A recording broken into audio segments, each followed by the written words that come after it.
Bismillahirrahmanirrahim. Assalamualaikum warahmatullahi wabarakatuh. Yang terhormat Bapak Kepala SMA Negeri 1 Merauke, yang kami hormati Bapak Ibu calon guru penggerak angkatan ke-10 SMA Negeri 1 Merauke, yang kami hormati Bapak Ibu guru, rekan-rekan guru SMA Negeri 1 Merauke. Pertama-tama mari kita panjatkan puja serta puji syukur kehadirat Allah Subhanahu wa taala karena berkat limpahan iman, kesempatan dan kesehatan yang dianugerahkan kepada kita semua, sehingga kita dapat mengikuti kegiatan diseminasi budaya positif yang akan kami lakukan di sekolah. Salam serta salam semoga senantiasa tercurahkan atas junjungan Allah Nabi Agung, Nabi besar, Nabi Muhammad SAW, karena berkat perjuangan beliau jualah para sahabat dan keluarganya, sehingga kita dapat merasakan indahnya Islam seperti yang kita rasakan pada saat ini.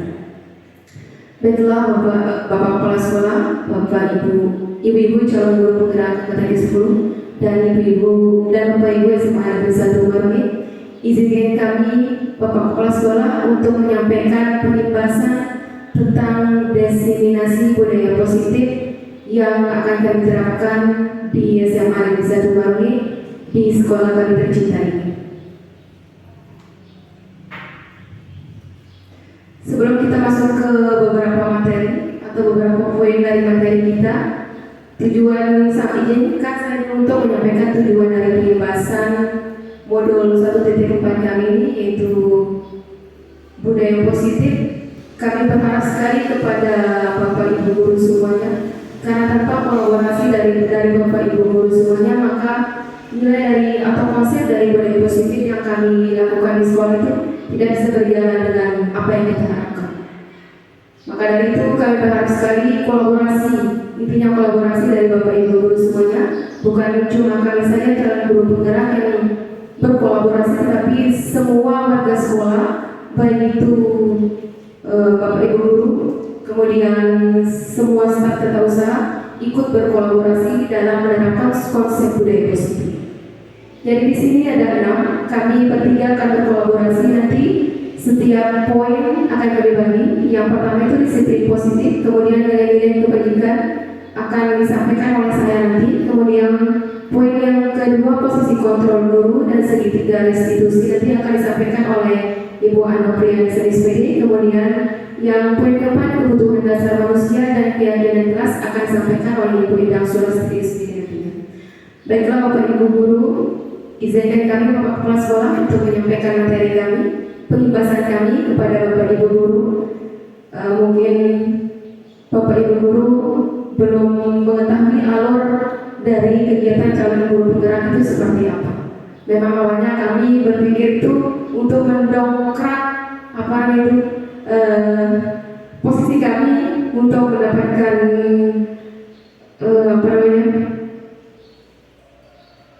untuk mendapatkan sertifikasi itu salah satunya. Tapi tujuan kami setelah kami mengikuti calon guru penggerak ini, ternyata tujuan kami bukan hanya itu saja.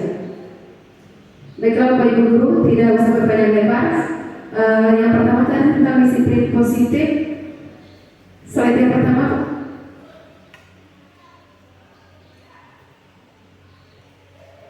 Yang paling awal.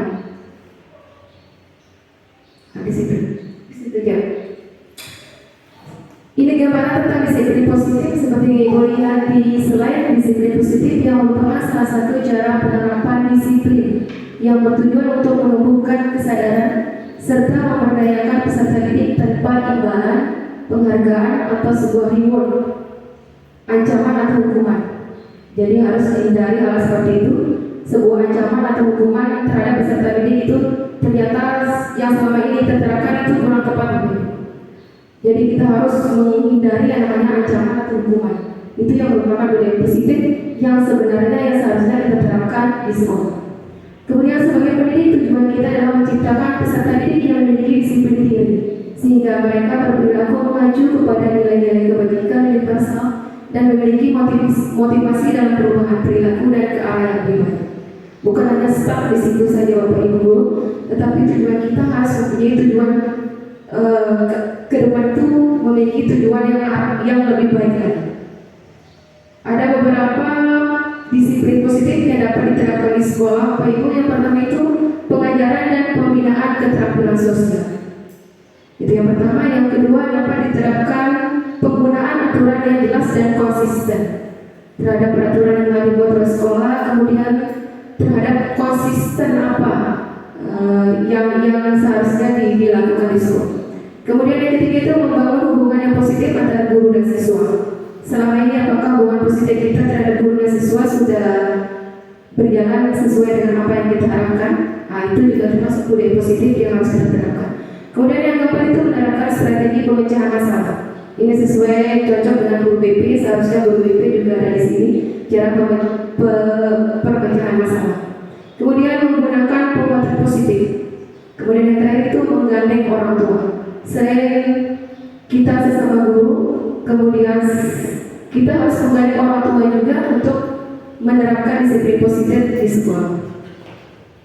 Kemudian yang kedua, ada nilai-nilai kebajikan, itu seperti yang kita lihat ada profil belajar Pancasila. Kemudian dibuat primary years program. Kemudian keterampilan hidup atau life skill.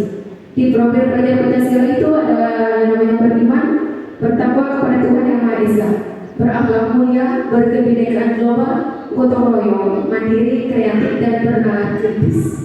Kemudian poin yang kedua itu ada toleransi, rasa hormat, integritas, mandiri, menghargai, antusias, empati, ingin tambah, kreativitas, kerjasama, percaya diri, dan yang terakhir itu komitmen yang paling penting. Kemudian tentang life hidup, life skill atau keterampilan hidup dapat dipercaya, lurus hati, pendengar yang aktif, menjadi pendengar yang aktif, juga masuk ke dalam life skill. Kemudian tidak merendahkan orang lain. Kita fokus kepada poin ini, Bapak Ibu, tidak merendahkan orang lain.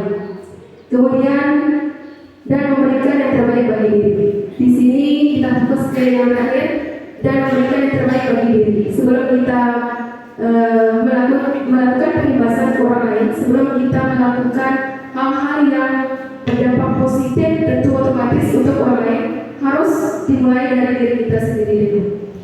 Itu penyampaian dari saya. Untuk lebih detailnya lagi akan disampaikan oleh Ibu Hano Priyanisa.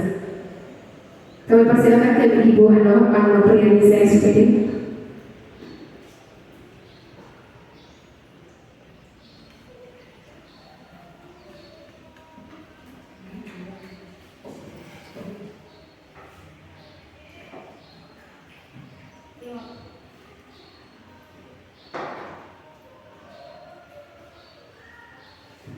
Terima kasih kepada Ibu Susilowati selaku moderator yang sudah memberikan kesempatan kepada saya untuk menyampaikan diseminasi budaya positif praktik baik dari materi kami, yaitu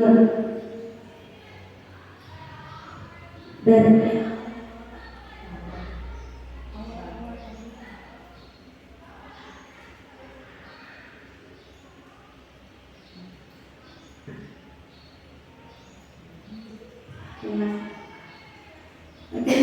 di sini saya akan memaparkan ada dua materi yang akan saya paparkan. Yang pertama itu posisi kontrol kita sebagai guru dan segitiga restitusi. Tapi Bapak Kepala Sekolah, Bapak Ibu Guru, izin memaparkan sedikit. Yang pertama itu adalah posisi kontrol kita sebagai seorang guru. Di sini ada 5 posisi kontrol kita sebagai seorang guru yang perlu kita ketahui bersama. Mungkin Bapak Ibu pernah melakukan 5 posisi kontrol ini, tetapi tidak tahu Bapak Ibu itu di posisi mana. Oke, yang pertama itu adalah posisi sebagai seorang penghukum. Yang kedua adalah posisi kontrol kita sebagai guru itu sebagai pembuat rasa bersalah. Dan yang ketiga adalah posisi kita sebagai teman. Yang keempat adalah posisi kontrol kita sebagai pemantau. Dan yang terakhir adalah posisi kontrol kita sebagai seorang manajer. Oke Bapak Ibu, yang pertama itu adalah sebagai penghukum. Di sini sebagai seorang penghukum itu biasanya kita kita memperlakukan peserta didik itu ada dua konsep. Yang pertama itu menghukum secara verbal dan yang menghukum secara fisik. Yang menghukum secara verbal itu biasanya kita itu membuat peserta didik itu merasa dirinya bersalah sekali. Dalam artian ketika peserta didik itu tidak mematuhi peraturan sekolah maupun peraturan dari kelas yang sudah kita buat, kita akan merasa marah, kita akan merasa jengkel sambil menunjuk-nunjuk mereka. Itu adalah posisi kita sebagai penghukum secara verbal. Jadi kita tidak akan mau mendengarkan apa alasan dari peserta didik tersebut. Yang kedua adalah yang secara fisik. Biasanya ini langsung tanpa mendengar alasan apapun dari peserta didik itu kita akan memukul ataupun meminta peserta didik itu untuk hormat di depan bendera ataupun keliling lapangan. Biasanya itu yang sering terjadi. Yang kedua adalah sebagai pembuat merasa bersalah. Maksudnya di sini adalah biasanya guru itu akan dengan lemah lembut mengatakan hal tersebut sampai membuat peserta didik itu insecure atau tidak percaya diri. Begitu pendidik itu mengatakan hal-hal yang membuat mereka merasa bersalah. Oke, yang ketiga adalah sebagai teman. Sebagai teman ini sebenarnya sangat baik. Ada dampak positif dan ada dampak negatif. Yang dampak positifnya adalah ketika seorang guru tersebut memposisikan dirinya sebagai teman, maka peserta didik itu akan menghargai, akan menghormati guru tersebut karena peserta didik itu merasa, oh, bapak ini saya anggap sebagai teman saya. Jadi apapun yang masalah yang saya hadapi, saya dengan leluasa bercerita dengan beliau. Tetapi dampak negatifnya adalah ketika si guru tersebut tidak berada atau tidak mengajarkan mereka, maka mereka akan merasa ketergantungan dari guru yang lain. Mereka akan tetap membuat kesalahan tersebut. Itu dampak negatif dari posisi sebagai teman. Yang keempat adalah sebagai pemantau. Sebagai pemantau ini adalah guru memonitor atau mengawasi peserta didik. Dalam artian ketika peserta didik itu melakukan sebuah kesalahan atau melanggar peraturan, guru itu akan memberikan sanksi sesuai dengan apa yang mereka sepakati bersama dengan peserta didik. Yang terakhir adalah posisi sebagai manajer. Yang di sini adalah guru sebagai mentor, di mana guru itu berbuat sesuatu bersama muridnya, seperti yang saya lakukan di dalam kelas, membuat keyakinan bersama dengan murid-murid saya tentang mata pelajaran yang saya ajarkan. Jadi ketika aturan atau keyakinan kelas itu mereka langgar, mereka akan tahu konsekuensinya akan berbuat seperti apa. Oke, yang selanjutnya adalah saya akan memaparkan tentang segitiga restitusi.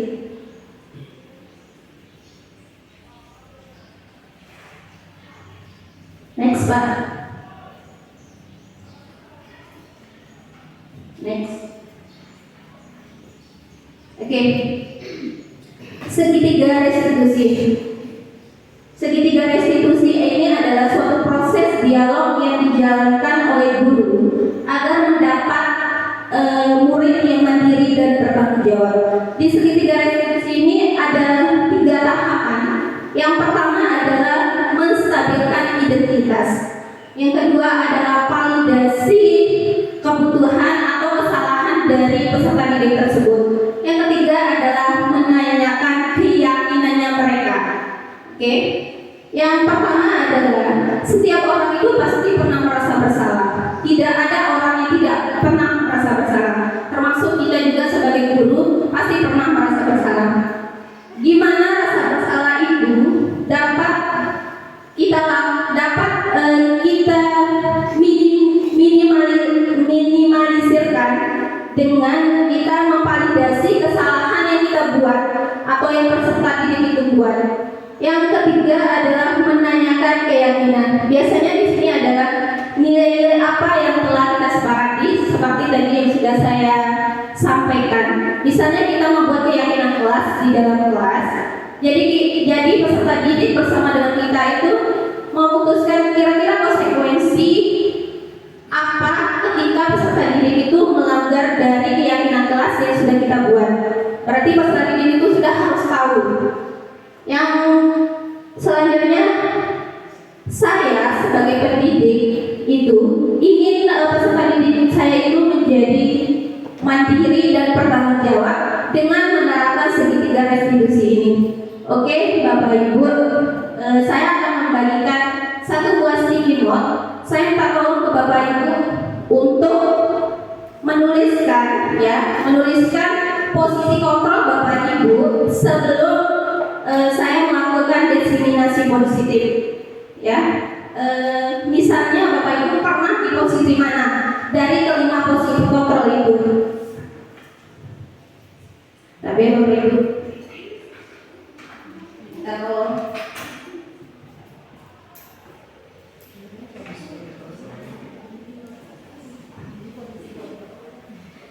ya tadi posisi kontrol itu ada 5 Bapak Ibu. Yang pertama sebagai penghukum, yang kedua sebagai pembuat merasa bersalah, ketiga sebagai teman, keempat sebagai pemantau, dan kelima sebagai manajer. Mungkin dari kita ada yang pernah merasa kelima-limanya mungkin sudah kita terapkan di peserta didik. Boleh lebih dari satu Ibu. Setelah itu saya minta tolong Bapak Ibu untuk menempelkan posisi kontrol Bapak Ibu di sebelah sana. Ya, posisi Bapak Ibu sebelum saya menjabarkan atau menjelaskan diseminasi positif ini. Kalau saya sebelum diseminasi positif atau budaya positif saya pahami, saya posisi kontrolnya sebagai penghukum dan pembuat merasa bersalah. Sebenarnya saya agak egois saat itu, tetapi setelah berjalannya waktu, saya jadi merasa saya egois sekali. Hanya saya aja yang harus didengarkan oleh peserta didik. Jadi saya tidak peduli dengan alasan apapun yang disampaikan peserta didik. Tapi Bapak Ibu, kalau sudah selesai boleh ditempel.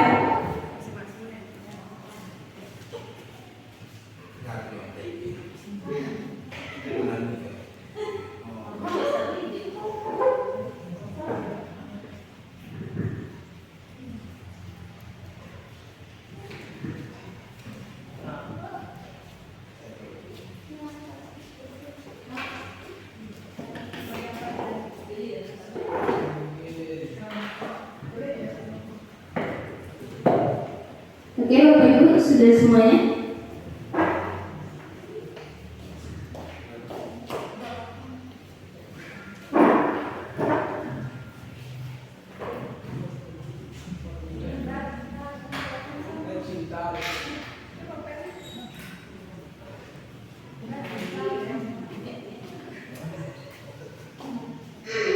Oke Bapak Ibu, sudah selesai semuanya? Atau masih ada yang belum? Oke, saya bacakan Bapak Ibu ya. Yang pertama adalah posisi sebagai penghukum. Ini sebelum diseminasi Bapak Ibu ya. Yang kedua penghukum, pembuat merasa bersalah, teman, monitor, dan manajer. Alhamdulillah ini semua posisi sudah pernah dijalankan. Yang selanjutnya sebagai penghukum, teman, sebagai penghukum teman, dan yang terakhir sebagai manajer. Memang Bapak Ibu, sebenarnya seyogyanya kita itu sebagai seorang guru harus menempatkan diri kita itu sebagai seorang manajer. Ketika kita sudah menempatkan posisi kita sebagai manajer, kita akan merasa lebih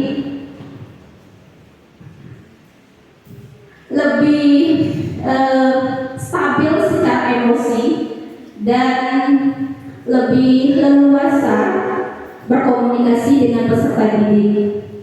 Mungkin dari saya cukupkan Bapak Ibu karena akan dilanjutkan 2 materi selanjutnya oleh Ibu Endang Sulastri. Kalau semisalnya ada kata-kata dari saya yang kurang berkenan di hati Bapak Ibu, saya mohon maaf. Saya kembalikan ke Ibu Moderator.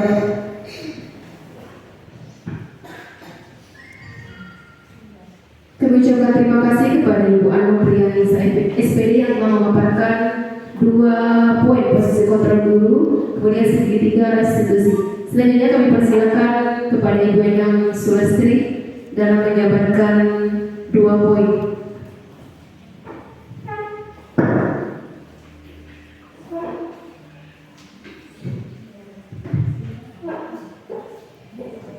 Bismillahirrahmanirrahim. Assalamualaikum warahmatullahi wabarakatuh. Ya, terima kasih atas kesempatannya. Kami dari Ibu CGP Angkatan 10 dan Ibu Bapak calon CGP Angkatan berikutnya. Amin. Ya. Di sini saya sedikit memaparkan tentang 5 kebutuhan dasar manusia. Nah, di sini kita sudah mengetahui sebelumnya hal-hal yang mendasar pada diri anak-anak. Ya, di sini ada 5 poin. Yang pertama itu bertahan hidup, yang kedua kasih sayang, yang ketiga kebebasan, yang keempat kesenangan, dan yang kelima penguasaan. Ya, di sini kebutuhan dasar ini yang pertama bertahan hidup. Jadi anak-anak diberikan motivasi, ya, motivasi yang kuat, baik itu dari lingkungan keluarga, dari kita sebagai tenaga pendidik, dari lingkungan sekitar dan teman-teman yang menjadi temannya bermain di dalam kelas, saling menguatkan. Kemudian yang kedua itu tentang kasih sayang. Di sini anak-anak butuh diterima, baik itu dia dari latar belakang yang berbeda, karena setiap anak mempunyai latar belakang kebutuhan maupun motivasi yang berbeda saat berada di dalam kelas. Nah, kita sebagai guru harus bisa menyeimbangkan, harus bisa menemukan potensi masing-masing anak didik kita dengan penuh sayang, kemudian merangkul, mendekati dengan lembut. Ya, mungkin karena kita di tingkat SMA, jadi anak-anak tidak perlu kita peluk atau kita rangkul. Jadi dengan tutur kata yang lembut bisa membuat dia lebih termotivasi.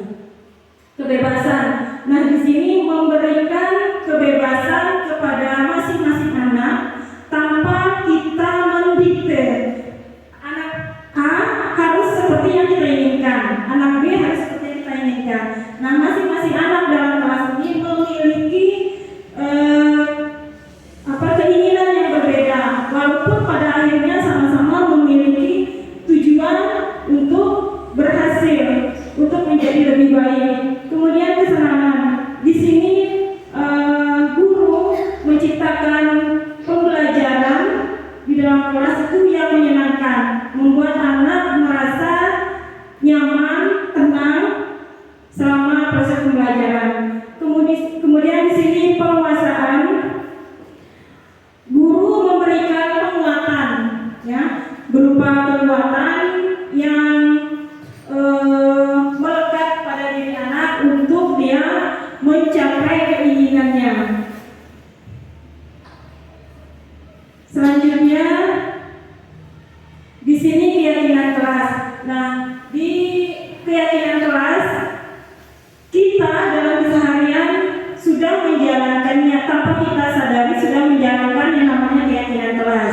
Mungkin pada umumnya selama ini kita menyebutkan aturan atau tata tertib yang kita gunakan atau kesepakatan yang kita buat antara guru dengan siswa saat mulai belajar.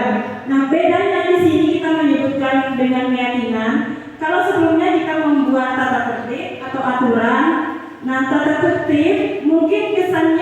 bisa ditaati, bisa dilanggar atau disiplin.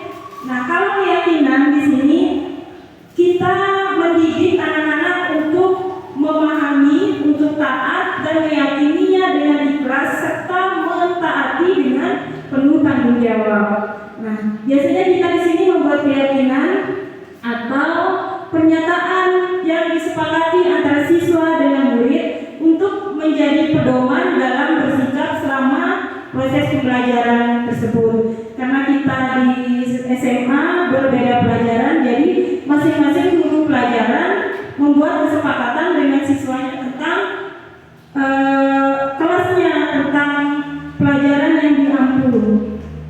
Keyakinan kelas dibuat bersama murid yang akan memberikan dampak positif. Di sini bisa meningkatkan motivasi belajar murid.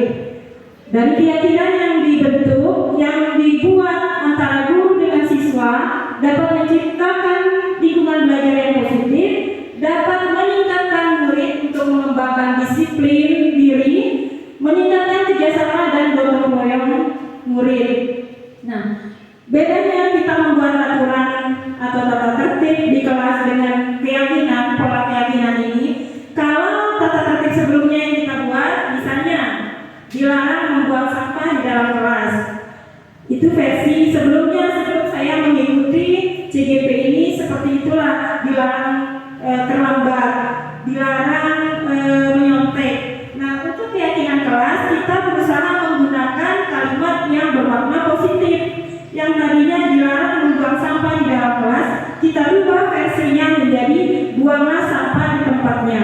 Padahal tujuannya sama, cuma cara kita memaknainya akan berbeda. Misalnya contoh, dilarang mencontek hasil teman. Itu aturan sebelumnya yang saya gunakan. Nah, setelah saya paham dengan penerapan keyakinan ini, merubah kalimat menjadi kalimat positif, artinya bisa ada yang bisa bantu. Misalnya yang sebelumnya kita buat aturan dilarang mencontek. Kalau dibuat keyakinan dalam kalimat positif, bisa menjadi positif, bekerjalah dengan jujur. Bersama kita sama-sama melarang anak-anak mencontek. Nah, mungkin itu keyakinan yang kita buat bersama anak-anak di kelas. Nah, melalui kesempatan ini saya minta Bapak Ibu membuat satu contoh keyakinan yang biasa diterapkan dalam kalimat positif. Ya, jadi kita menghindari kata tidak, jangan seperti yang sebelumnya, ya.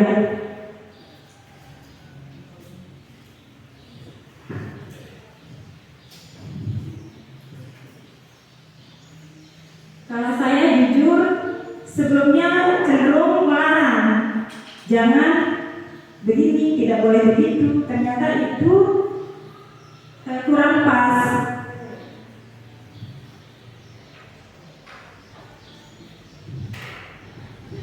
Jadi tuliskan contoh sebelum kita mengetahui keyakinan ini, ya, yang biasa kita gunakan sebelumnya.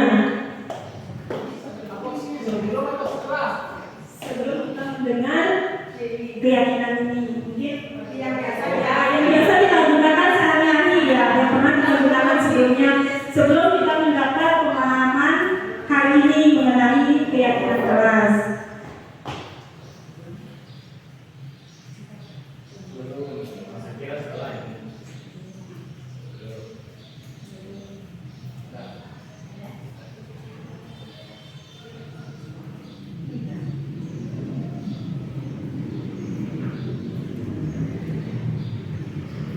Silakan ditempel.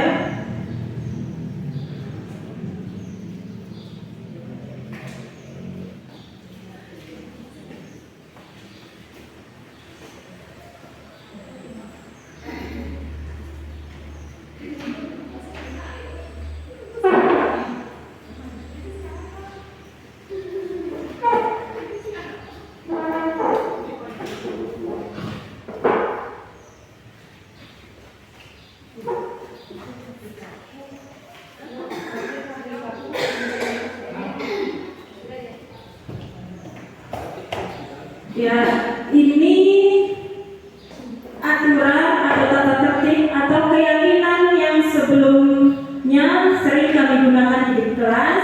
Di antaranya di sini dilarang membuat keributan di kelas, jangan suka mencontek jawaban teman, bekerjalah dengan jujur, jangan malas belajar dan seterusnya. Di sini cenderung menggunakan kata jangan dan tidak boleh. Nah, mulai ke depannya Bapak Ibu, mari kita menerapkan keyakinan kelas ini dengan menggunakan kalimat positif. Di sini anak-anak lebih ikhlas menjalankannya, lebih meyakini dan tentunya lebih bertanggung jawab sesuai yang kita harapkan, membentuk pribadi anak dengan karakter budaya positif. Ya, ini yang terakhir dari penyampaian kami bertiga. Sini kami membuat kesimpulan bahwa dalam penerapan program disiplin positif, hendaknya guru atau tenaga pendidik memiliki standar kepribadian, profesional, dan sosial yang baik, di mana guru mampu merefleksikan dirinya dalam posisi kontrol saat ini. Bagaimana perjalanan dirinya sebagai AMO atau manajer yang menuntun murid-muridnya menjadi insan yang mandiri, merdeka, dan bertanggung jawab. Sekian dari saya kembalikan ke moderator. Kami ucapkan terima kasih kepada Ibu Endang Sulastri SPD. Baiklah Bapak Ibu, sebelum kita ke tanya jawab, kami mohon kesediaan Bapak Kepala Sekolah dulu untuk penguatan, khususnya kami ibu-ibu calon guru putra. Kepada Bapak Ibu dari SPD, kami persilakan. Baik Bapak Ibu yang kami hormati, Bismillahirrahmanirrahim. Assalamualaikum warahmatullahi wabarakatuh. Selamat pagi dan salam bahagia untuk kita semua. Pertama, mari kita bosan-bosannya untuk selalu memanjatkan puja rasa syukur kita kehadiran Allah Subhanahu wa Ta'ala atas begitu banyak nikmat yang diberikan kepada kita.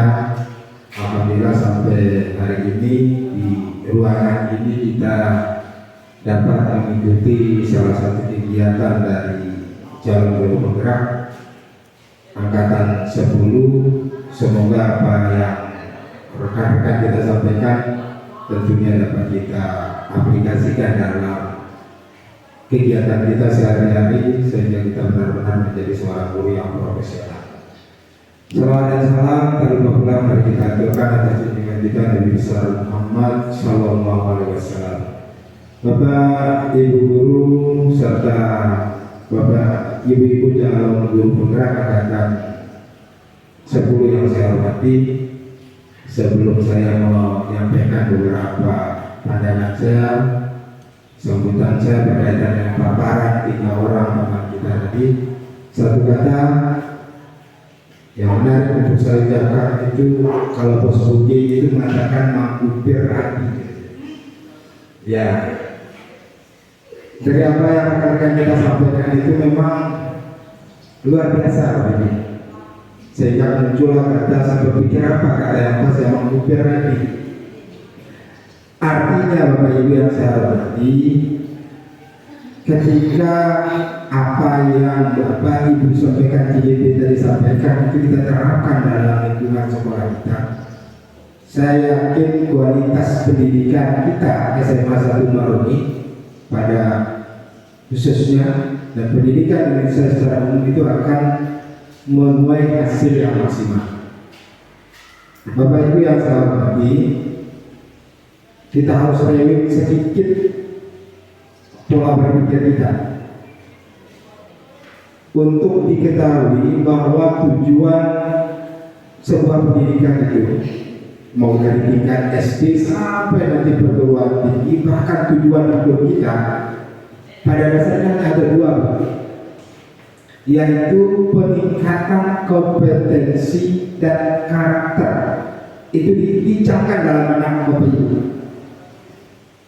Apalagi kita di dunia pendidikan, peningkatan kompetensi dan karakter. Itulah ruang lingkup kita sebagai pendidik. Ketika anak kita meningkat kompetensinya, ketika anak kita memiliki karakter yang baik, menerapkan budaya-budaya positif dalam kehidupan sehari-harinya, baik di lingkungan sekolah maupun di lingkungan masyarakat, maka sesungguhnya proses itu telah kita jalankan dengan baik. Itu yang tertanam di benak saya hampir 25 tahun menjadi seorang guru. Sehingga penerapan apa yang disampaikan oleh teman-teman kita tadi, bahkan sangat sederhana menggunakan kata larangan pun, menggunakan kata jangan, bukan hanya ke anak-anak, ke anak kandung kita itu kita memang dihindari menggunakan kata jangan, menggunakan kata tidak. Karena apa? Sederhana kata itu. Saya orang bahasa Ibu, sederhana kata itu, tetapi bisa memunculkan dampak psikologis terhadap anak. Apa dampak yang sangat terlihat kepada anak-anak kita ketika kita sering melarang anak-anak kita, jangan duduk di situ, jangan lakukan itu, jangan ini, jangan itu. Maka yang muncul adalah rasa tekanan batin pada diri anak, dan inovasi maupun kreativitas anak itu akan terhambat. Tidak terasa secara kasat mata. Silakan dipikir, tidak terasa secara kasat mata, tetapi yang merasakan itu adalah pribadi mereka. Karena kita juga pernah menjadi seorang anak, pernah menjadi seorang individu, itu akan terasa. Itu yang menjadi penekanan kita. Mari kita tingkatkan budaya positif pada diri kita, sehingga mengapa kita memposisikan diri kita sebagai manajer pada diri kita.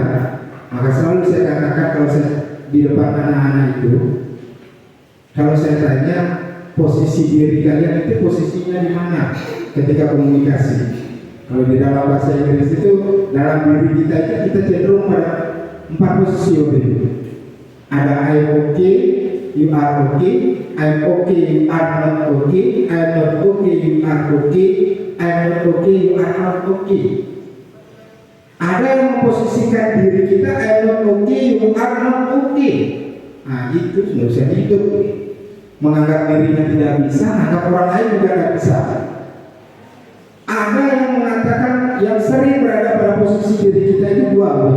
Kalau kita mau jujur, kita sering berada pada I'm not okay, you are okay. Itu orang-orang yang kurang percaya diri. Sehingga sering saya katakan kepada anak-anak, kalau orang seperti itu, dia seperti kakak dalam tempurung, dia akan diam saja di situ. Sederhana, bisa jadi buah juga pernah merasakan seperti itu. I'm not okay, you are okay. Kita akan merasa tertekan. Mengapa itu muncul? Karena lingkungan itu bisa menyebabnya. Kata jangan itu bisa menyebabnya. Sehingga dia tidak muncul kepercayaan diri. Dia akan selalu minder ketika berada di tengah orang lain. I'm not okay, you are okay. Bahkan ketika berdiri di depan pun sangat beban bagi dia. Ada juga yang memposisikan dirinya I'm okay, you are not okay. Nah ini bibit kita menjadi orang yang sombong. Kenapa sombong? Saya paling bisa di antara kalian. Sehingga apa yang terjadi? Kita akan menganggap orang lain itu selalu lebih rendah dari diri kita. I'm okay, you are not okay. Itu yang salah. Maka jadilah kita pribadi yang sombong. Maka posisi kita Bapak Ibu, selain tadi sebagai manajer, ketika kita berada pada posisi manapun, entah itu dengan anak kita, entah itu dengan siswa kita, entah itu dengan suami kita, entah itu rekan kerja kita, anggaplah mereka I'm okay, you are okay. Saya bisa, Anda juga bisa. Maka di situ nilai utama yang akan muncul adalah nilai saling menghargai. Nilai saling menghargai. Disitulah akan muncul karakter, disitulah akan muncul kompetensi diri dan diri kita. Itu berkaitan dengan karakter. Sederhana, kalau apa yang disampaikan rekan-rekan kita diterapkan itu luar biasa. luar biasa yang akan terjadi. Untuk itu harapan saya kepada Bapak Ibu guru yang lain, mari ikut seleksi CGP. Seleksi CGP orang berpikir adalah tidak usah ikut, nanti akan ditunjuk sebagai calon kepala sekolah atau calon pengawas. Tidak harus Bapak Ibu, karena di situ banyak ilmu mengolah diri, mendidik, menjadi profesional itu akan muncul di situ. Banyak, mari, bukan hanya siswa untuk belajar, saya juga untuk mau belajar, Bapak Ibu guru juga harus belajar. Paradigma pendidikan itu berubah, Bapak Ibu. Kalau waktu kita SD, Bapak Ibu, apalagi Bapak Ibu guru eksak, guru matik, guru fisika, guru kimia, biasa di papan tulis itu sudah ada penggaris panjang, betul Bapak Ibu? Disuruh hafal perkalian, kalau tidak bisa itu siap-siap kena antara punggung atau betis atau tangan. Itu kita rasakan, itu ada perubahan. Paradigma sekarang itu tidak boleh, bahkan mengatakan kata jangan itu, jadikan dia menggunakan kalimat-kalimat yang positif. Kalimat positif itu bisa berupa nasihat, bisa berupa ajakan, bisa berupa pujian terhadap mereka. Mereka berbuat baik, sedikit kata mengatakan penghargaan itu luar biasa. Bahkan secara verbal, makanya anak-anak kalau dia selesai sholat itu ketika selalu ngepuk punggungnya. Kita pukul sedikit punggungnya ini dengan rasa sayang itu terasa, beda rasanya. Jadi pendekatan itu mari kita ubah, konsep mendidik itu mari kita ubah. Yang sifatnya tradisional itu kita tinggalkan, yang sifatnya kekerasan itu kita tinggalkan, karena sejatinya kita adalah seorang manusia. Sekurang apapun dia, sejelek apapun dia, sebodoh apapun dia, itu adalah tanggung jawab kita bersama sebagai pribadi. Kualitas diri kita manusia akan teruji dari proses kita mendidik mereka. Bapak Ibu ya, terima kasih kepada ibu-ibu JJP yang memberikan pencerahan di pagi hari ini. Mudah-mudahan apa yang disampaikan ini bisa diimbaskan kepada guru-guru yang lain, bukan hanya 5 orang guru, bila perlu seluruh guru, Bapak Ibu guru yang lain, kemudian ke TU, kepada siswa, bukan hanya kepada guru, yang kepada siswa juga diberikan materi seperti ini, sehingga aura positif itu akan tetap muncul di sekolah kita. Sekali lagi dari hati yang paling dalam saya ucapkan terima kasih atas ilmu yang diberikan di pagi hari ini. Mudah-mudahan apa yang disampaikan ini menjadi amal jariah dan kita terapkan bagi kita yang menyimaknya dengan sebaik-baiknya. Terima kasih atas perhatiannya. Assalamualaikum warahmatullahi wabarakatuh.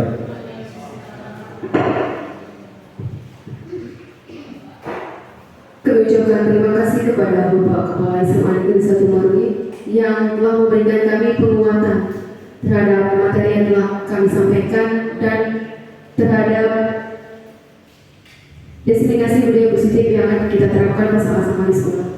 Kami ucapkan sekali lagi, kami ucapkan terima kasih kepada Bapak Kepala SMA Negeri 1 Marui, Bapak Nibarudin SP.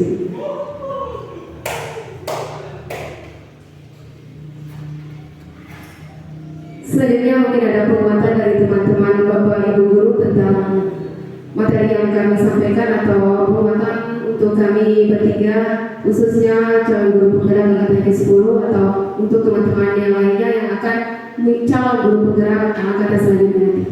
Kami persilakan Bapak Ibu sekedar penguatan untuk kami. Sekedar penguatan Bapak Ibu.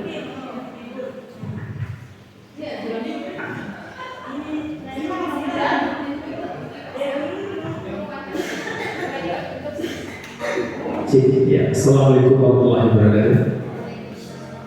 Terima kasih untuk waktu dan kesempatan yang diberikan kepada saya. Saya di sini ingin memberikan sedikit penguatan kepada rekan-rekan saya, ibu-ibu CGP, ya, angkatan ke-10. Sedikit mungkin dari saya selaku junior dari ibu-ibu guru yang sedang berjuang di guru penggerak tahun ini ke-10. Saya berpesan kepada rekan-rekan semuanya yang berjuang semoga hal-hal yang dilakukan nantinya dapat tertular dengan baik juga kepada kami nanti di sini. Dan saya berharap rekan-rekan yang sedang berjuang saat ini mohon dijaga kesehatannya, fisiknya, mentalnya, dan semuanya. Ya, semoga apa yang sudah dilakukan dari awal nanti sampai akhir membawa dampak yang positif untuk kami juga guru-guru yang ada di SMA Negeri 1 Purwokerti. Dan saya juga ucapkan terima kasih atas ilmu yang diberikan kepada saya hari ini ya, tentang menjadi seorang guru yang nantinya guru itu harus seperti ini. Dan alhamdulillah hari ini saya mendapatkan ilmu yang bermanfaat dari hal-hal yang sudah ibu-ibu paparkan di depan. Mungkin hanya itu dari saya. Sekali lagi terima kasih, kita selamat berjuang sampai nanti garis akhir. Assalamualaikum warahmatullahi wabarakatuh.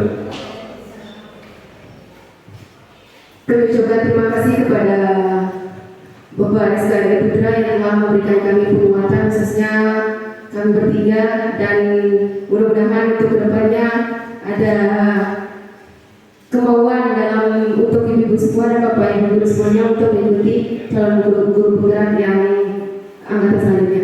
Kami ucapkan terima kasih atas penguatan yang diberikan kepada kami. Sebelum kami tutup, saya akan simpulkan sedikit.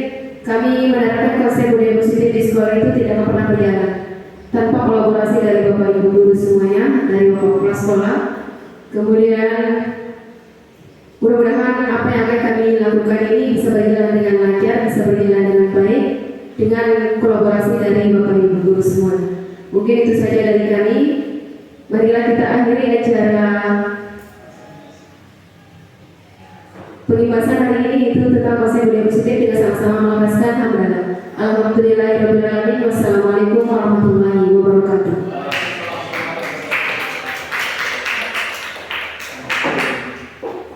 Kata-kata itu,